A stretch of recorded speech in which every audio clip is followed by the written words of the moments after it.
Hello, bienvenidas y bienvenidos a Las Reinas Podcast. Yo soy Larisa y estoy muy contenta y emocionada de traerles historias de reinas reales y honorarias, famosas y no tan famosas. El día de hoy les estaré hablando de una reina que tiene de las peores reputaciones. La llamaban la Reina Negra y también la llamaban Madame la Serpiente. Aparte, la acusaron de una masacre. Esta es la historia de Catalina de Medici. Ahora, antes de comenzar, quiero hacer unas aclaraciones. Ya saben, la primera es que no soy historiadora, simplemente soy fan. La segunda, es muy probable que no vaya a pronunciar bien algunos nombres de personas, ciudades, etc. Así que me disculpo de antemano. Así que espero que se preparen una bebida, siéntense y acompáñenme mientras les cuento de la vida sobre esta mujer. Comenzamos. Catalina de Medici. Catalina, o mejor dicho, Catalina Maria Romola di Lorenzo di Medici, ese era su nombre completo, nació el 13 de abril de 1519 en Florencia. Ella era la hija de Lorenzo de Medici, quien era el gobernante del reino de Florencia, y de su esposa Madeleine de la Tour de Auvergne, quien era una noble francesa. La vida de Catalina empieza de una forma muy fea y trágica, honestamente, ya que su mamá, Madeleine, muere de fiebre puerperal a las 2 semanas más o menos de su nacimiento, y 6 días después de que muere la mamá, muere su papá Lorenzo. Lorenzo, quien también era el duque de Urbino, tuvo que ir a defender la región después de que fuera atacada por un hombre llamado Francesco Maria, quien era un ex duque de Urbino. Lorenzo resultó herido en la defensa de la ciudad y murió pues en mayo de 1519. Ahora, de la muerte de Lorenzo y también de la mamá de Madeleine hay varias teorías. También está la teoría de que murieron de sífilis. Se sabe que Lorenzo tenía sífilis y bastante avanzada, y pues es muy probable que igual Madeleine también la tenía. Y otra de las teorías es que de las razones por las cuales murieron es que tenían tuberculosis. Digo, capaz fue un combo, y agrégale las heridas de guerra y a la mujer la fiebre puerperal, pues eso fue lo que la mató. La cosa es que los pobres murieron. Ahora, antes de continuar, voy a hacer un pequeño paréntesis cultural para entrar un poquito de contexto. Se estarán preguntando, ¿quiénes eran los Medici? ¿Por qué los mencionan seguido? ¿Por qué hay series de ellos? O bueno, según yo hay una. De la manera así más resumida, pero más resumida, es la siguiente. Todo empezó a finales del siglo XIV en Florencia con un hombre llamado Giovanni de Medici, quien empezó como prestamista del pueblo. Luego le empezó a prestar dinero a la iglesia y después creció el negocio y esto se hizo en un banco, y de ahí se hicieron los Gonfalonieri o jefe de la ciudad de Florencia desde el siglo XIV. La cosa es que la fama y fortuna, y énfasis en fortuna, de esta familia creció y creció. Se hicieron muy odiados por muchas otras familias, y algo que caracteriza muchísimo a esta familia es que ellos apoyaron a muchos de los artistas del Renacimiento, por ejemplo, Sandro Botticelli, Miguel Ángel, Da Vinci, etc. Pero bueno, cerrando aquí el contexto, vamos a continuar con la historia de Catalina. Como les decía, la pobre Catalina quedó huérfana y pasa a la custodia de su abuela paterna, una mujer llamada Alfonsina Orsini. Pero lamentablemente Alfonsina muere el año siguiente, en 1520, y Catalina pasa a manos de su tía Clarice de Medici. Un año después, en 1521, muere el Papa León X, y con él el poder de la familia de los Medici, al menos hasta la llegada del papado de Giulio de Medici, con el nombre de Clemente VII. Y él llega a ser papa hasta 1523. A partir de este momento, Catalina había pasado, digamos, bajo su tutela, y la pasaron al Palacio Medici Riccardi en Florencia.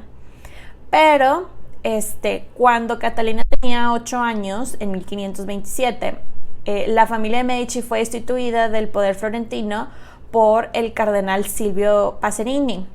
y sacan a Catalina del palacio y la meten a un convento. Y de ahí, de hecho, la pasan a varios conventos hasta que llega uno llamado Santísima Anunciata delle Murate, que era un convento VIP, la verdad. Aquí mandaban a las hijas de familias nobles a recibir la mejor de las educaciones y se quedó ahí más o menos unos 3 años. Clemente VII, el tío / papa, se vio obligado a coronar a Carlos I de España, como el emperador del Sacro Imperio Romano, y Carlos le ayuda a recuperar la ciudad después.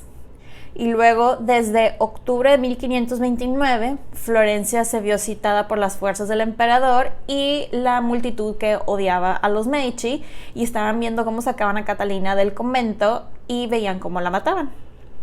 Entre las ideas que las personas tenían para matar a Catalina o hacerle algún daño eran las siguientes. Una era exponer su cuerpo desnudo en las murallas de la ciudad como forma de humillación. Otra de las ideas que tenían era entregarla a la multitud y que ellos hicieran lo que querían con ella. Háganme el favor.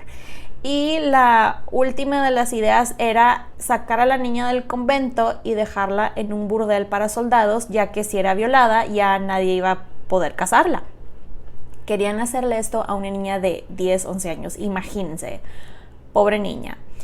La pobre Catalina, en una de esas, que escuchó todo lo que querían hacerle, se cortó el cabello, se puso el velo y dijo que era monja, que no le podían hacer nada porque ella era esposa de Cristo. O sea, imagínense qué tan asustada estaba la niña para decir yo soy monja y de aquí no me sacan. Pero bueno, lo bueno es que Clemente VII recupera la ciudad en agosto de 1530 y ya aquí es cuando le pide a Catalina que lo acompañe en Roma. Ahora ya saben que me gusta hablar de la educación de nuestras reinas. Y Catalina, sabemos obviamente que sabía leer y escribir y muy probablemente había aprendido cosas en el convento VIP. No sé exactamente qué fue lo que aprendió ahí, pero como mínimo tuvo que haber aprendido latín. Aparte, su tío era el papa y ella era de una familia muy adinerada, entonces sí o sí tenía que saber leer la Biblia. Muy probablemente también le enseñaron cosas como idiomas, abordar y bailar y esas cosas que le enseñan a las mujeres nobles. Cabe aclarar que estas suposiciones, son mías porque genuinamente no encontré ningún documento que me dijera qué materias, idiomas, etcétera, pero pues por suposición deduzco que esto es más o menos lo que aprendió. Y aparte, les adelanto como sneak peek de esta historia que su futuro suegro, el rey de Francia, decía que ella era una mujer muy capaz y muy inteligente y que con ella podía hablar de muchas cosas como temas políticos, etc. Entonces realmente no creo que haya sido tonta, lo dudo mucho. Pero bueno, continuando con la historia, pues llega Catalina a Roma y es expuesta al movimiento renacentista, a muchísimas corrientes filosóficas, al arte, al ballet, que le gustaba bastante. Y les cuento que ella fue la que llevó el ballet a Francia. Y obviamente ella estando allá es cuando el papa / su tío empieza a ver con quién podía ser un potencial esposo para ella, ya que sabía que tenía un peón muy valioso. Ahora vamos a tomar otra pequeña pausa para hablar sobre sus looks. Según los registros que tenemos, Catalina era delgada y bajita. De hecho, ella puso de moda el usar tacones y al parecer la describían como una mujer con rasgos fuertes. En peculiar, tenía los ojos saltones que parecer todos los miembros de la familia Medici tenían. No, la verdad no la describían como alguien bonita. Y se burlaban mucho de ella por los ojos saltones. Pero bueno, ya llegamos a la parte del matrimonio. Como les decía, a pesar de que Catalina no era muy bonita, la verdad es que no le faltaban pretendientes, ya que como sobrina del papa y como miembro de la familia Medici, todos buscaban una alianza con una de las familias más importantes del Mediterráneo. Entre los pretendientes que tuvo se encontraba Jacobo V de Escocia, quien de hecho fue el papá de su futura nuera, María Estuardo, pero la propuesta, digamos, más interesante para el Papa, su tío Clemente VII, fue la del rey de Francia. En 1533 le propuso el matrimonio de su segundo hijo Enrique, el duque de Orleans. Clemente estaba de que sí, ahora ya va a pertenecer y va a ser oficialmente esta familia una casa real, bla, bla, bla, vamos a tener ese estatus como familia, y obviamente dijo que sí. Acuérdense que esta familia tenía el dinero del mundo, pero no venían de una familia noble. Les cuento que una de las razones por las cuales el rey de Francia le importaba este matrimonio, de hecho eran dos razones. Una era la dote Catalina, y la segunda es que el Papa puede ayudar sus proyectos conquistadores, por llamarlos así, en Italia. Total, firman contratos y toda la cosa, y se lleva a cabo la boda el 28 de octubre de 1533, y fue así de que la super celebración, ya saben. De hecho, les cuento que un pequeño fun fact: Catalina fue la que trajo los macarrones a Francia. Estos fueron presentados por primera vez a la mesa real durante la celebración de la semana que siguió de la boda de Catalina y Enrique. De hecho, ya hasta el final, hablando de su legado, voy a entrar un poquito más en su legado como tal, en lo culinario, etcétera, pero es un adelanto. Pues bueno, ya fue la boda, ¿verdad? Adivinen qué sigue. La famosa ceremonia de acostar a los novios de 14 años. Esta parte está así de que no sé qué palabra usar, ya que el rey de Francia, Francisco I, y al parecer el papa / tío de Catalina, se quedaron a ver y a ser testigos de que, en efecto, el matrimonio fue consumado. Así es, escucharon bien. Se quedaron a ver, y no solamente se quedaron a ver, sino que el suegro, el rey de Francia, se aventó un comentario que decía algo así como: los acosté para verlos pelear y pelearon valientemente. ¿What? O sea, excuse you, Francisco I. Pero bueno, continuando con la historia, supuestamente eso de quedarse a ver lo hicieron para que no hubiera ninguna forma de que alguien pudiera cuestionar la legitimidad del matrimonio, ya que era una alianza muy importante para el rey y para el papa. Pero bueno, y también les digo, o sea, el tío / papa se quedó al parecer unos 34 días en la corte, y fue así de que no estés embarazada, ¿verdad? Bueno, ya me voy, bye. Pero bueno, mientras el tío de Catalina vivía, la posición de Catalina en la corte francesa era bastante privilegiada, aún sin hijos, pero pues les adelanto que se tardaron más de 10 años en tener hijos. Catalina, a pesar de no ser bonita, o lo que se consideraba una mujer bonita para aquellos tiempos, la verdad la admiraban mucho por su personalidad e inteligencia. Y luego sucede algo que sacude a la corte francesa, ya que su cuñado, el delfín de Francia, el heredero al trono, muere jugando tenis. Así es, jugando tenis. Al parecer como que se agitó mucho y le dio calor y tomó agua fría, y eso le afectó y se murió. Entonces Catalina, de ser la cuñada del futuro rey, pasó a ser la delfina de Francia. Lamentablemente, ya durante este tiempo, el tío de Catalina muere, y esto fue un problemón para ella, ya que el tío aún no terminaba de pagar la dote, y el nuevo papa se negó a pagar lo que quedaba por pagar, y como ya no estaban recibiendo dinero de ella, y aparte fue más problema porque aún no tenían hijos. Entonces mucha gente de la corte estaba en modo de: ¿para qué la tenemos aquí? Si no nos sirve para los herederos. Pero el rey Francisco no quiso anular el matrimonio ni regresarla. Por lo que leí, al parecer él la quería bastante y la consideraba una mujer muy inteligente y astuta, algo que su esposo se medio dio cuenta después. También está la otra versión, que cuando el tío muere, que el suegro dijo así de que: ¿para qué la tengo aquí si no hay herederos? Pero está 50 y 50, pero yo quiero pensar que sí la quería y dijo: no, mejor que se quede ella. Pero bueno, continuando con la historia, la familia de los Guisa, una familia muy poderosa y con mucho dinero, ahí en Francia, ya tenían a su candidata lista para casarse en cuanto les confirmaran el divorcio de Catalina y Enrique. Que aquí voy a hacer otra pausa para el siguiente fun fact. María Estuardo, la reina de Escocia, la futura nuera de hecho de Catalina, ella venía de esta familia, ya que su mamá era miembro de la familia Guisa. Y como fun fact adicional a esto, María de Guisa fue una de las candidatas para Enrique VIII en una de esas que él estaba buscando esposa, ya que número 1 era muy bonita, número 2 era muy alta, al parecer ella medía 1,80 y pues Enrique medía 1,88, y número 3 tenía muchísimo dinero. María, cuando se acercaron a ella y le dijeron, oye, el rey de Inglaterra quiere contigo, ¿te casas con él o qué? Y ella de forma muy amable fue de que, hell no, no muchas gracias, me gusta mi cabeza en donde está, que se busque otra. Pero bueno, continuando con la historia, aquí nos vamos a volver a desviar, pero porque vamos a hablar del querido esposo de Catalina, Enrique. Enrique también tuvo una niñez bastante infeliz y traumática. En resumidas cuentas, lo que pasó fue lo siguiente.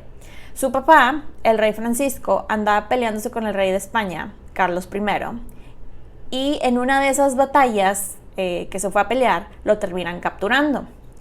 Pues llegan a un acuerdo / no le quedó otra a Carlos I de España, a Francisco, y Francisco termina firmando el Tratado de Madrid, y de manera de obligarlo a que cumpliera con lo que establecía el tratado, él entrega a sus hijos, Francisco, y al hermano mayor de él, al Delfín de Francia, a Francisco el Delfín de Francia y a Enrique como rehenes en vez de él. Por cierto, los nombres Francisco y Enrique se van a repetir muchísimo, así que voy a hacer mi mejor esfuerzo para aclararles quién es quién, ¿ok? Les cuento que aquí es cuando Enrique conoce al amor de su vida, Diana de Poitiers. Ella fue parte de la comitiva que acompañó a los príncipes a dejarlos a la custodia de los españoles, y cuando se despidió de él le dio un beso en el cachete o mejilla, y se quedó él así de que obsesionado con ese beso, y porque ella lo trató de forma amable. Al principio a los príncipes los trataron muy bien como prisioneros, porque pues eran prisioneros nice por su posición de príncipes, pero después, ya que su papá no tenía intenciones de cumplir con el acuerdo, los dejaron de tratar bien y hasta al parecer los tenían sin tanta comida, en una celdita o cuarto que le darían a alguien más común. Total, pasa el tiempo y los liberaron. Ya para estas alturas, cuando los liberan, Enrique tenía unos 11 años más o menos, y se regresan a corte. Enrique acá bien traumado porque estuvo preso y se refugió en los brazos de Diana, quien, no sé si ya les conté la parte que era 20 años mayor que él. Así es, 20 años mayor que él. Digo, también se refugió en los brazos de otras tantas mujeres, Incluso tuvo una hija con una italiana llamada Filippa Ducci, esta niña de hecho fue llamada Diana y fue reconocida por Enrique, y de hecho le dieron el título de Francia, aunque hay muchísimos rumores de que la niña realmente era hija de Diana, su amante, pero pues son rumores y nunca se pudo comprobar nada. La verdad no quiero hablar mucho de Diana, ya que estoy segura que en algún momento del futuro va a tener su propio episodio, pero sí quisiera aclarar que ella tenía mucho poder sobre Enrique, y Catalina la odiaba, aunque la trataba de forma cordial, pero la verdad es que pues a la pobre no le quedaba de otra. Diana, por su parte, mandaba a Enrique a acostarse con su esposa porque ella temía que si le conseguían otra esposa, que la nueva esposa le iba a quitar su puesto, su poder, cariño, y pues ella no podía permitir eso, ¿verdad? Entonces le dijo algo así como, ándale, vete con tu esposa que el reino necesita a sus herederos. Pero bueno, cerrando este paréntesis, vamos a regresar a la historia de Catalina. Catalina intentaba quedar embarazada, y como veía que Enrique VIII en Inglaterra estaba despachando esposas, estaba viendo cómo lo hacía, y pues ella abordó el problema de todos los ángulos que se le ocurrieron. Y vaya que se le ocurrieron todos los ángulos. Así que a continuación les presento esta sección que voy a llamar Ataque a la Infertilidad. Empezamos con oraciones, ya que Catalina era muy religiosa, muy católica. Luego nos vamos con médicos y su expertise del tiempo.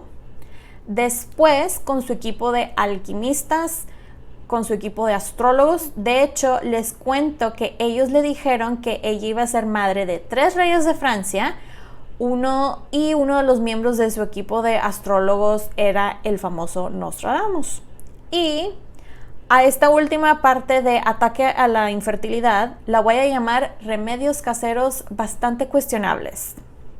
Empezamos con beber orina de animales que estaban embarazados. Sigue colgarse medallas y amuletos, no sé para qué, pero pues no sé si la fertilidad se atrae, pero ella se colgaba medallas y amuletos. Luego tenemos las cartas del tarot, que tampoco sé cuál es la función de las cartas del tarot para ayudar a concebir un bebé, pero bueno.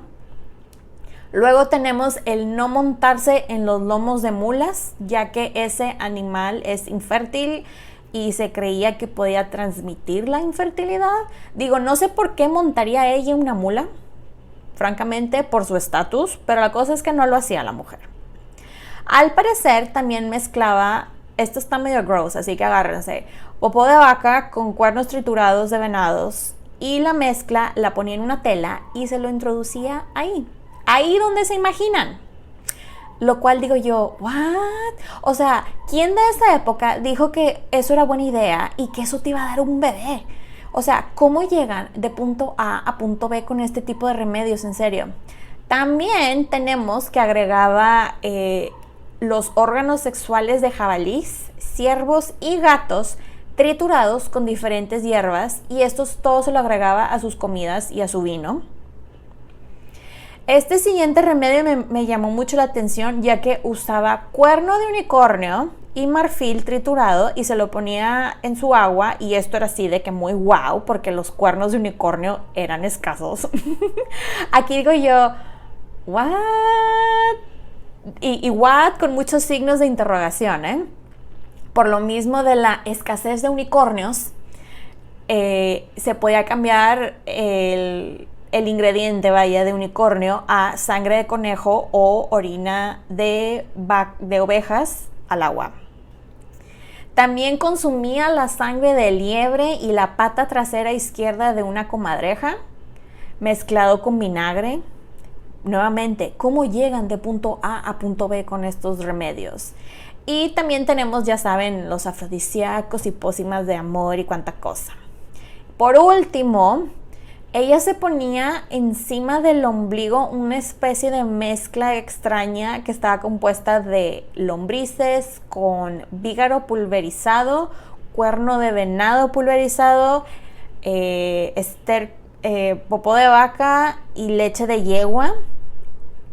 Y como les digo, ¿quién llegó a esta conclusión que poniéndote eso arriba del estómago vas a embarazarte? Pero bueno, continuando con la historia, Catalina incluso mandó perforar un agujero en el suelo sobre las habitaciones de Diana, porque ella quería ver qué era lo que Diana hacía con su esposo, que ella no, ¿verdad?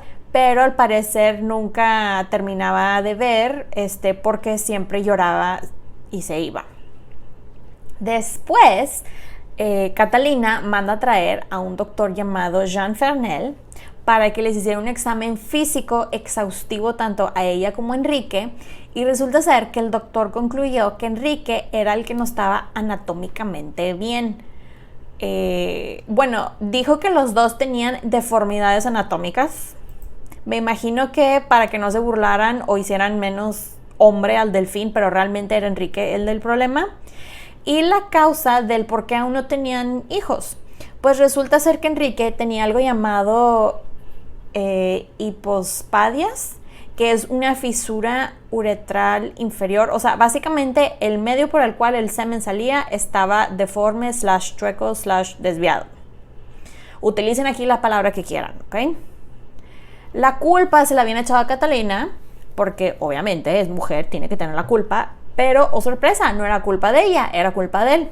La cosa es que el doctor Fernel les dijo que tenían que intentar ciertas posiciones, y no sé qué fue exactamente lo que hicieron, pero en el lapso de 12 años ella dio a luz a 10 hijos. Entonces, pues lo que les dijo el doctor funcionó. Primero llegó su hijo Francisco en 1544. Él fue el que se casó con María Estuardo, la reina de Escocia. Y ya para el año 1555 ya había dado a luz a Elizabeth o Isabel, Claudia, Louis o Luis, Charles Maximilian, Carlos Maximiliano en español, Alexandre Edouard, o sea, Alejandro Eduardo, Margot, Margarita, Hércules y las gemelas Juana y Victoria. Tristemente, Luis y las gemelas Juana y Victoria no sobrevivieron la infancia. Las gemelas murieron al nacer y Luis muy chiquito. Y el resto de sus hijos, a excepción de Margot, tenían serios problemas de salud por el resto de sus vidas. ¿Se acuerdan que les había contado que de las posibles causas de la muerte de los papás de Catalina, que estaban incluidas en la teoría sífilis y o tuberculosis? Bueno, pues resulta ser que de los síntomas que tenían los hijos de Catalina y Enrique coincidían tanto con sífilis congénita como con la de tuberculosis. Entonces es muy probable que Catalina era portadora sin saberlo. A principios de 1547, el rey Francisco, el suegro de Catalina, empezó a tener problemas de salud y pasó sus últimas horas dándole a su hijo consejos como no duermas mucho y no confíes en los Guisa, y terminó muriendo el 31 de marzo de 31 de marzo de ese año a sus 52 años. Y Enrique y Catalina, quienes tenían 28 años, eran los nuevos reyes de Francia. Ahora vamos a entrar a la sección llamada El Reinado. La verdad, durante el reinado que compartió, y lo digo entre comillas, con su esposo, no pudo hacer mucho o tanto como hubiera querido, porque la que tenía el verdadero poder era Diana. De hecho, les cuento que en la coronación de los dos, Enrique vistió los colores de Diana, que eran negro y gris, y mandó bordar en su túnica de coronación las iniciales de ellos, H y D. Catalina obviamente estaba increíblemente molesta, por no usar otra palabra, pero pues no le quedó de otra más que tragarse su orgullo. No quería hacer corajes porque para el momento de su coronación ella está embarazada. La verdad, Enrique no era muy bueno con ella. Diana era la que mandaba y Catalina era la que estaba atrás. Enrique siempre hablaba y presumía a su amante con todo el mundo, con decirles que Diana tenía tanto poder que el mismo Papa, cuando enviaba regalos a Enrique, le enviaba regalos a Diana para quedar bien. Catalina jugaba a ser la esposa que nunca se quejaba de nada ni reclamaba nada, siempre fue educada y cortés y amable con Diana en todo momento, un acto que ella decía que era su deber por el amor que le tenía a su esposo. Les cuento que hay una carta que se encontró con una fecha muchos años después de este periodo, que Catalina escribió lo siguiente: si animaba a Diana era al rey a quien realmente estaba entreteniendo, y además siempre le hacía saber que estaba actuando muy contra la corriente, porque nunca una mujer que amaba a su marido logró amar a su ramera, porque uno no puede llamarla de otra manera, aunque la palabra es horrible para nosotros. ¡Boom! Mic drop, Catalina. Esto lo podemos llamar, como se dice en inglés, sorry not sorry, lo siento, pero no lo siento realmente.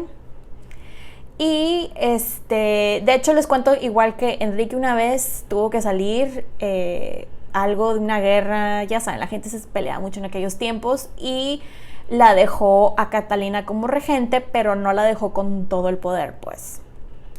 A Catalina le encantaba el castillo de Chenonceau y lo quería para ella, pero luego Diana se aventó un comentario de ¡ay, qué bonito castillo! Yo lo quiero, y Enrique fue de ¡aquí están las llaves, mi amor! Obviamente Catalina estaba de que ¿es en serio? Y pues les digo, Enrique la verdad no la quería y la trataba mal, le faltaba el respeto bastante, y con decirles que hasta en cenas estatales Enrique sentaba a Diana en sus piernas con su esposa al lado, y ella pues la verdad no podía decir nada. Algo muy interesante que me llamó mucho la atención es que Catalina colaboró directamente en la política interior y exterior de su esposo, Enrique II, que se centró principalmente en las guerras contra Carlos V y luego contra Felipe II de España. que ahorita llegaremos a esto de una forma un poquito más concisa. Por cierto, Carlos V y Carlos I es el mismo. Carlos V era el título de cuando fue el emperador del Sacro Imperio Romano Germánico, by the way. Y luego, como tenían muchos hijos, adivinen qué empezaron a planear. Pues si dijeron los matrimonios de sus hijos, le atinaron. Primero, como ya saben, los ingleses y los franceses se odian, entonces dijeron, vamos a hacer una alianza y fastidiar a Inglaterra. ¿Qué hacemos? Ya sé, vamos a comprometer a Francis, el delfín, con María Estuardo, la reina de Escocia.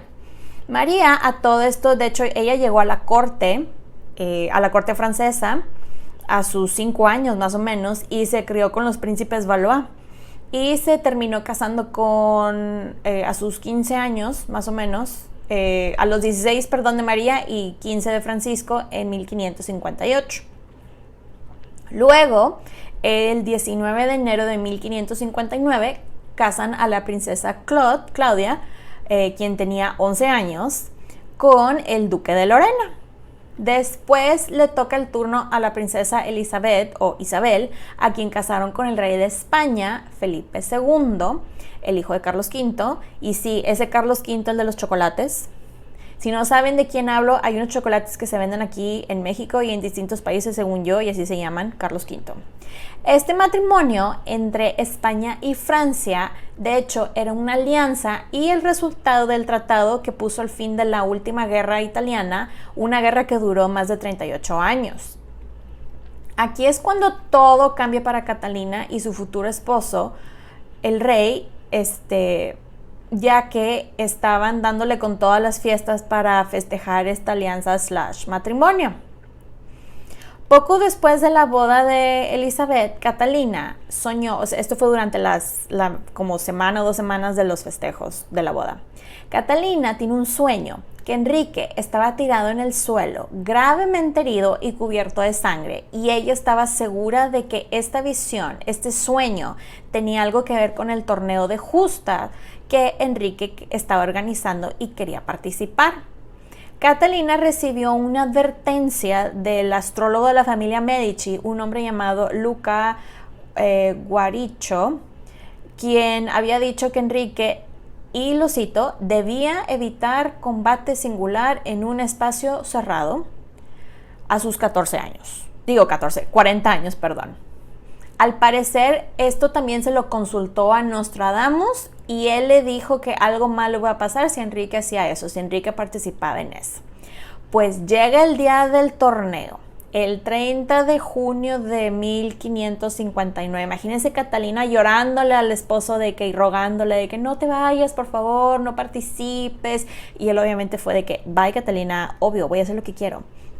Pues al principio le fue bien, pero cuando se volvió a enfrentar al conde de Montgomery, aquí es cuando ocurre la tragedia. Pues los dos, el conde y el rey, chocan y una astilla de madera de una de las lanzas se rompe y le entra en el ojo a Enrique. El pobre hombre tardó 10 días en morir de la herida y de septicemia.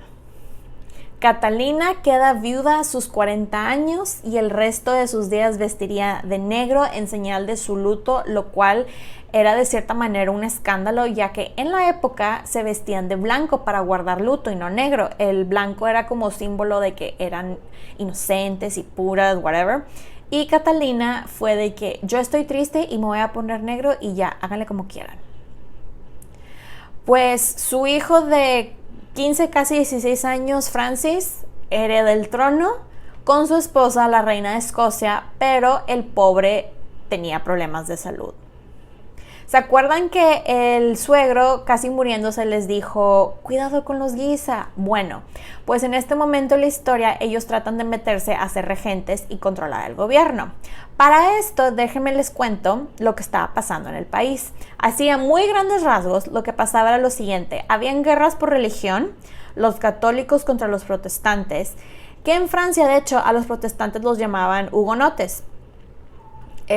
Ya que a estas alturas las cosas estaban escalando bastante y se estaban poniendo cada vez más violentas. Y los miembros de la familia de Guisa eran ultra super wow católicos. Catalina probablemente pensó, y estoy segura que en algún momento dijo, para empezar, gente de la familia Guisa, mi hijo tiene edad suficiente para gobernar solo. 2, tiene una esposa, la reina de Escocia, y me tiene a mí si necesita a alguien. Catalina obviamente estuvo muy involucrada en todo esto porque de hecho hasta firmaba documentos con Francis así de que Lady Mother, que en español es la mamá del rey. De hecho, les cuento que literal al día siguiente a la muerte de Enrique, el cardenal de Lorena y el duque de Guisa, quienes eran tíos de María, la reina de Escocia y ahora reina de Francia, se mudaron al Louvre con la familia real. Y pues obviamente su intención era muchísimo más que obvia. Querían dominar al rey, a través de él gobernar, cuidando sus intereses, ¿verdad? Catalina, siempre bien pragmática ella, decidió dar la apariencia de trabajar con ellos mientras hacía todo lo posible en privado para asegurarse que su consejo fuera el primero y el más fuerte que Francis escuchara. Era la misma táctica que había usado con Diana realmente, el mantener una apariencia así públicamente, que les hacía caso mientras planeaba en secreto la caída de su enemigo. Una de las primeras cosas que hizo Catalina teniendo poder mediante su hijo Francis fue correr a Diana. Quitarle todas las propiedades, terrenos, el castillo que ella quería, todas las joyas. De hecho, nada más le quitó el castillo de Chenonceau y se lo cambió, entre comillas, un castillo más chiquito. Creo que era... Bueno, ahorita no me acuerdo el nombre, pero literal fue lo único que le dejó y creo que porque estaba en el testamento. De hecho, les cuento un libro que leí hace bastante tiempo. Decía que Catalina tenía una lista, así tipo inventario, de todas las joyas que su esposo le había regalado a Diana y le dio la lista a Diana así de, regrésame todo. No la culpo. Yo creo que yo hubiera hecho lo mismo, la verdad. Ya ven que Catalina tenía un interés por lo oculto y pues al parecer durante este tiempo ese interés se intensificó, o mejor dicho, se hizo más conocido. Durante su última estancia en el castillo de Chaumont, Catalina supuestamente, énfasis en el supuestamente, realizó un ritual de escudriñamiento, que si no saben qué es un ritual de adivinación, o sea, para que veas como lo ponen en las películas, las bolas de cristal.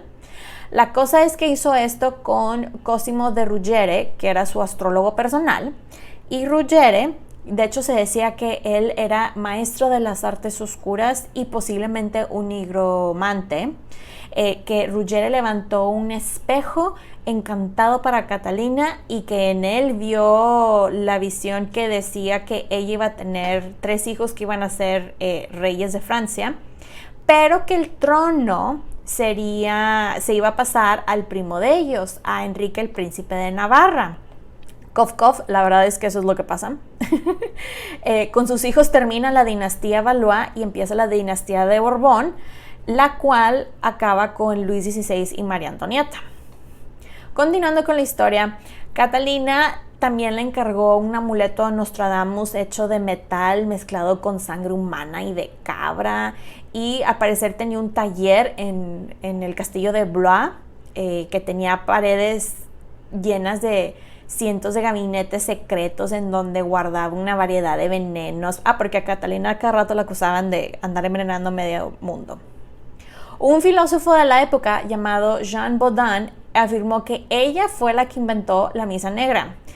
Si quieren saber qué es eso, lo pueden buscar. La verdad, yo lo que leí está muy hardcore y no quiero hablar de eso ahorita, la verdad. Pero bueno, no sé qué, si a la mujer le interesaba esto o no. Yo creo que no era para tanto, porque acuérdense que mucha de esta información registrada la escribieron hombres y hombres que la odiaban muchas veces. Y pues ya ven que nosotras las mujeres nos ponen en 2 categorías, en la de prostitutas y en la de brujas, y pues a ella obviamente la pusieron en la de brujas para quitarle poder o tratar de quitarle poder. Pero bueno, mientras la salud de Francis se continuaba deteriorando, los hugonotes conspiraban para derrocarla disque regencia de los Guisa y darle poder al rey Antonio de Navarra y su hermano Luis de Condé, quienes eran protestantes. Antonio y Luis deberían haber ocupado un alto cargo en el Consejo Real como miembros de la Casa de Borbón, pero los Guisa, como estaban ahí metidos, los expulsaron. Los Borbones y sus partidarios, quienes eran muchos y cada vez iban más, se sumaba gente a sus rangos, estaban bastante enojados por esto.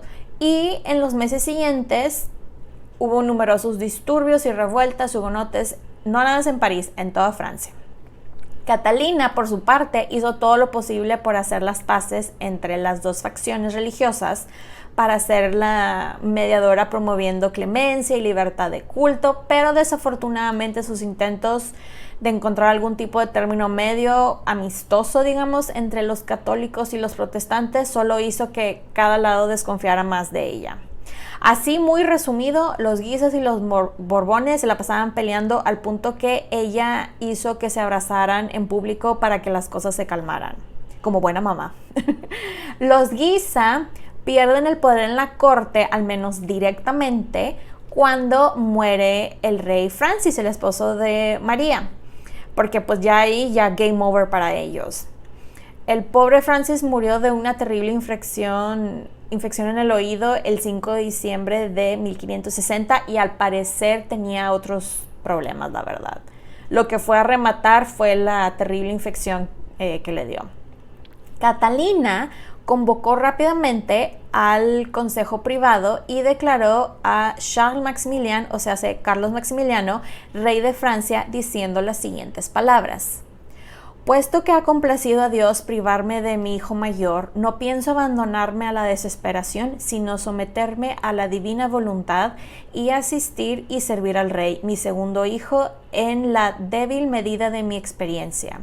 He decidido, por lo tanto, mantenerlo a mi lado y gobernar el Estado, como debe hacer una madre devota. Puesto que he asumido este deber, deseo que toda la correspondencia se dirija en primer lugar a mí.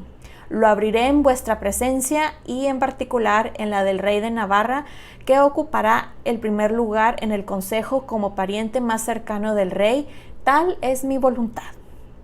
Y en otra reunión, unos días después, con el Consejo Privado, esta fue en diciembre, el 21 de diciembre, Catalina fue proclamada oficialmente la Gouvernante de France, o sea, la gobernante de Francia en español. Y unos meses más tarde, Carlos Maximiliano fue coronado como el rey Carlos IX. Y el reinado de este pequeño niño de 10 años comenzó el pobre niño llorando en la coronación, ya que estaba bien cansado y estresado, y su mamá fue ahí a abrazarlo y a consolarlo. Pues Catalina se puso a trabajar tratando de ver qué podía hacer al respecto de las guerras religiosas. Siguieron los pleitos. El duque de Guisa masacró a un grupo de hugonotes mientras estaban en misa. Luego la familia de Condé reunió un ejército y salieron con Inglaterra y comenzaron a apoderarse de ciudades en toda Francia, y luego matan al duque de Guisa, y luego Antonio de Navarra muere en uno de esos pleitos. En este momento la historia es cuando ya se le da el nombre formalmente como las guerras de religión. Catalina logró negociar con los dos lados un acuerdo de paz que la verdad duró un suspiro. Y entonces tuvo una idea. Comenzó a organizar fiestas acá bien fancies que tenían dos objetivos principales.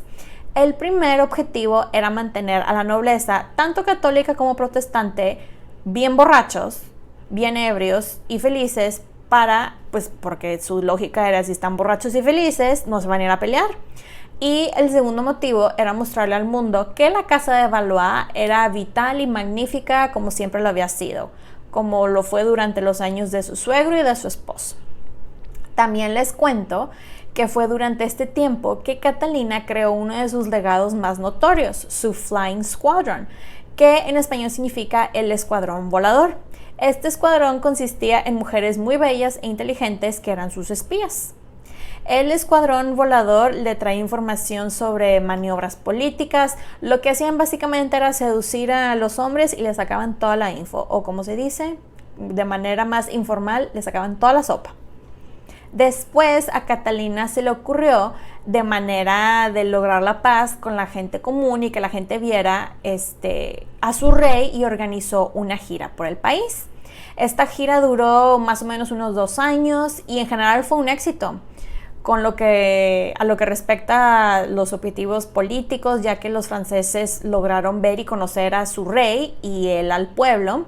Y también logró 2 objetivos personales para Catalina, los cuales eran encontrarse con su amiguito Nostradamus y poder ver a su hija Isabel, la reina de España. Siguen las guerras de religión y la gente se seguía matando por sus creencias, y Catalina tiene otra idea. Dijo, ¿qué tal si hago una alianza matrimonial? Tengo una hija, Margot, quien es católica, y está Enrique de Navarra, su primo, quien es protestante. Obviamente es una muy buena idea, ¿verdad?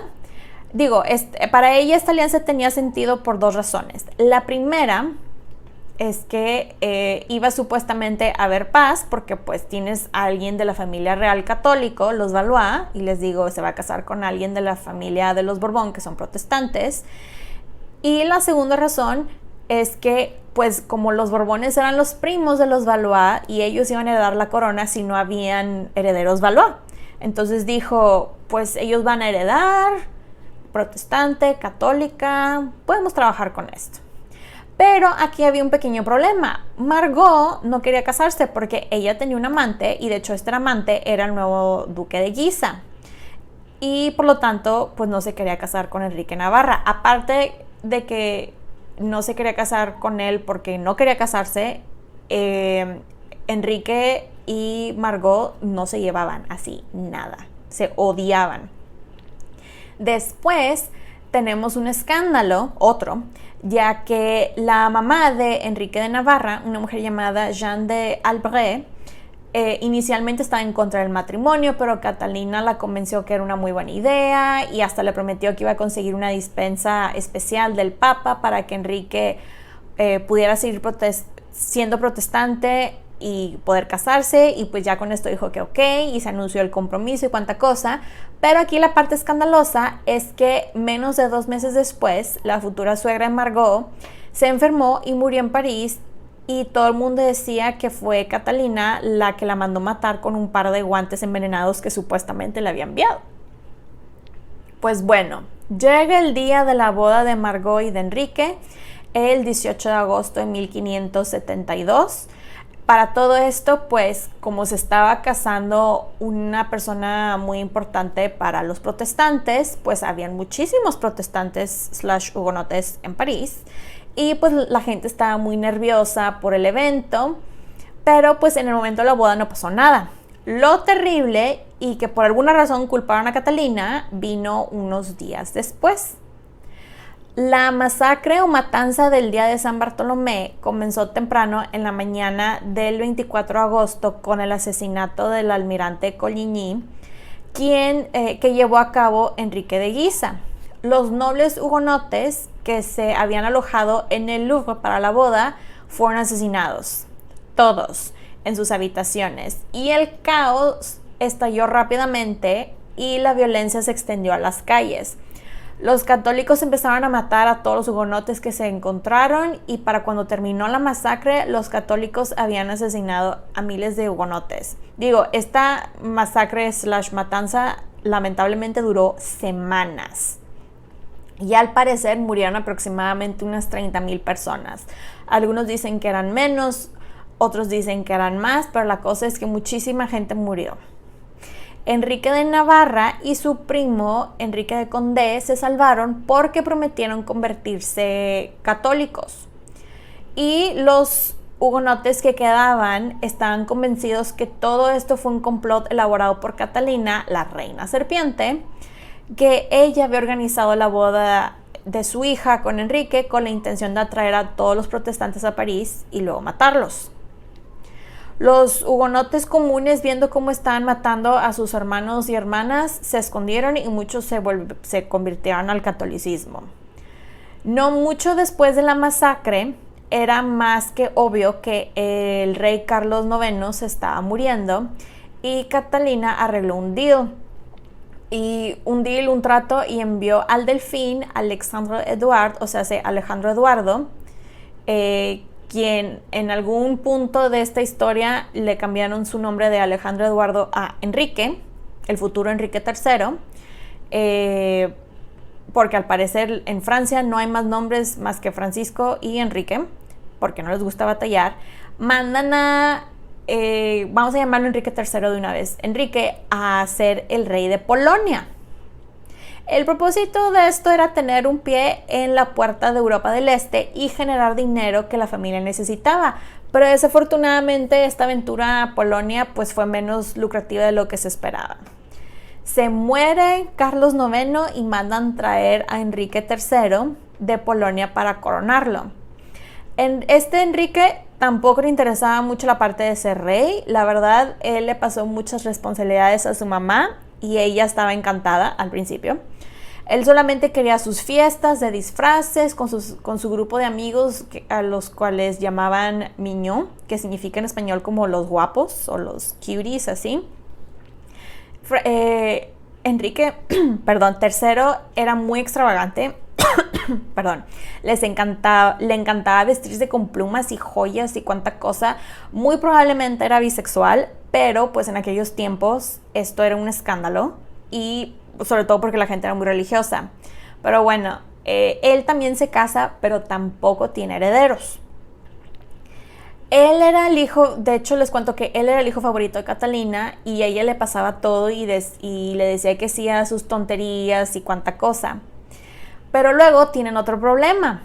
El 10 de junio de 1584, el hijo menor de Catalina, que antes se llamaba Hércules, pero le cambiaron el nombre a Francis, murió prácticamente de la misma enfermedad, mismos síntomas que se habían muerto sus otros dos hermanos. Entonces solamente le quedaban a Catalina, Enrique III, Margot, como hijos. Y ninguno de ellos tenía hijos todavía. Como les digo, Enrique III, como no tenía hijos, se vio obligado a nombrar a Enrique de Navarra como el delfín, su cuñado y primo. Esto hubiera estado bien con la excepción de que el nuevo delfín se volvió a convertir al protestantismo después de que se calmaran las cosas de la masacre. O sea, con decirles que Enrique de Navarra había nacido católico, se convirtió protestante y luego lo amenazaron con su muerte, se hizo católico otra vez. Luego dijo, bueno, se calmaron las cosas, se volvió a ser protestante, pero ya cuando queda rey se vuelve a ser católico. Pero bueno, se vuelven a poner, continuando con la historia, se vuelven a poner las cosas feas, ya que el duque de Guisa tomó el control de la Liga de los Católicos y se rebeló abiertamente contra el trono, levantando barricadas en las calles, etc. El duque de Guisa se enoja y llega hasta con el Papa y le dice algo así como, oye, el heredero a la corona de Francia es protestante, mejor ponme a mí. Y el Papa fue de que, ok, doy mi bendición, diré que no deben de ser ellos.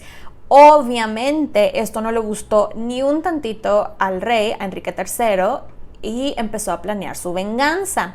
Ya para estas alturas Catalina tenía demasiado estrés y ya estaba más grande y le da una infección pulmonar.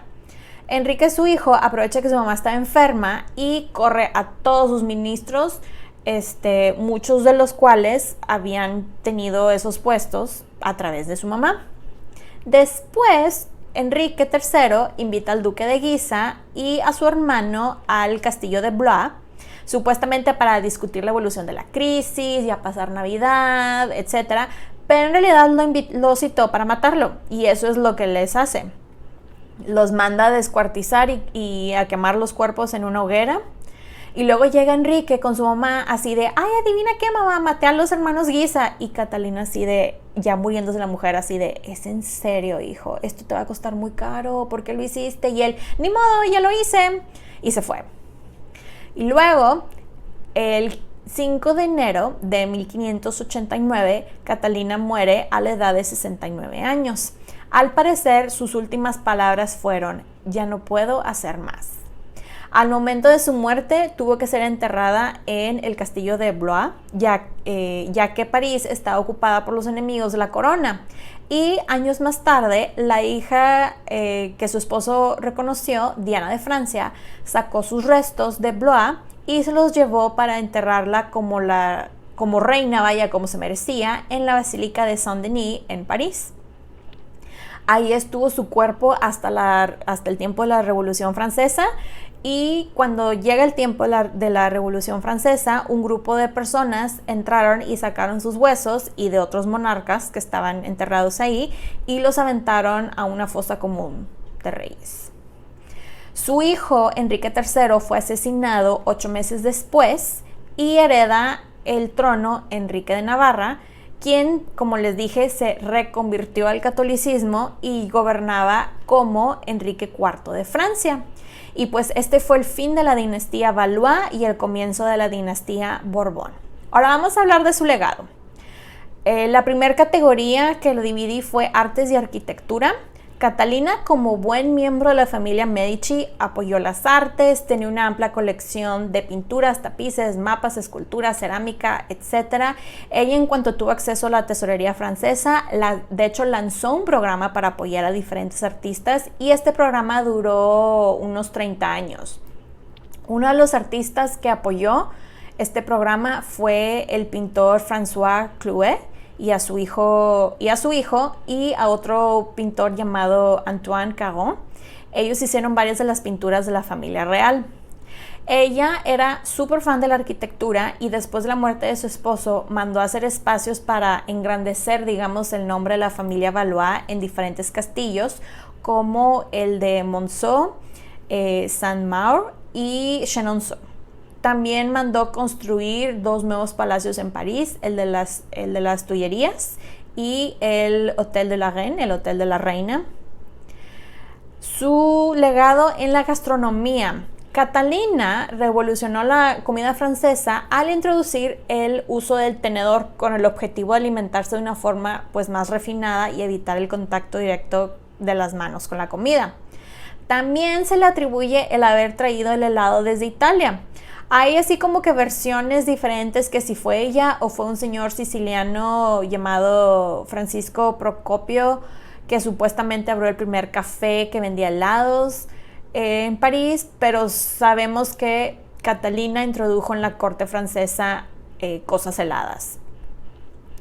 Yo la verdad creo que si Catalina hubiera sido hombre, probablemente habría sido recordada como uno de los más grandes gobernantes de Europa, pero porque era mujer se le recuerda como una bruja y serpiente.